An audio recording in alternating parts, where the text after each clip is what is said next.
Hello, magandang umaga po mga kagapay. Ayon po sa pagbubulay ng salita ng Diyos, matatagpan po sa Job 23 talata 10. Ganito po ang sinasabi: ngunit batid ng Diyos ang aking bawat hakbang. Tayo po manalangin. Aming Diyos, maraming salamat. Gawan po ng Espiritu, dapat lang pidakilain, sambahin at pasalamatan sa pangalan ni Jesus. Amin. May pamagat po, alam niya. Bilang mananampalataya, makapagtitiwala tayo sa Diyos kahit pa nga hindi natin siya nakikita, sapagkat tulad ng isang mabuting pastol, pinapatnubayan tayo sa tamang daan. Hindi natin maunawaan sa madilim na panahon ng pagsubok at totoong mababako ang daan. Subalit, nakatitiyak tayong alam niya ang daan at pinapatnubayan tayo na may pag-ibig at dadalhin sa mataas na dako. Narito si Job, sinasabing siya ay mabuting tao, malinis ang kanyang pamumuhay.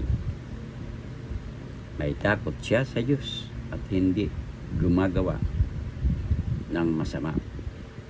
At pati na ang kanyang mga anak ay naturuan niyang lumakad na may paggalang sa Diyos. Subalit, kinakailangan niyang pagtiisan ang hindi may paliliwanag na kapighatian at paghihirap. Sa lahat ng yaon, napakadilim na panahon sa kanyang buhay, kanyang binanggit ang talatang ito: batid ng Diyos ang aking bawat hakbang. Hindi nalilingid sa kanya ang lakad ng kanyang mga anak, pagkat naririyan siya. Laging naririyan at hindi tayo iniiwan. Maaaring hindi natin siya nakikita, lubhang natatakpan ng mabigat na suliranin. Subalit, kapatid, natitiyak niya sa atin na ito ay ipinadadala para sa ating espiritual na ikabubuti. Oo, alam niya ang iyong ikabubuti. Ayon sa pinagbulay-bulayan, ngunit batid ng Diyos ang aking bawat hakbang. Job 23 talata 10. Tayo po'y manalangin. Amang Diyos, maraming salamat sa iyong pagmamahal.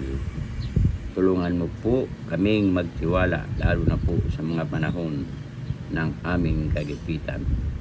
Mahawak kami sa iyong makapangyarihan salita. Salamat po sa pangalan ni Jesus. Amen. Maraming salamat po mga kagabay sa nakikinig na salita ng Diyos. Pagpalain po ang inyong buong sambayan. Diyan lamang po kayo magbabalik sa Diyos ang papuri. Bye-bye.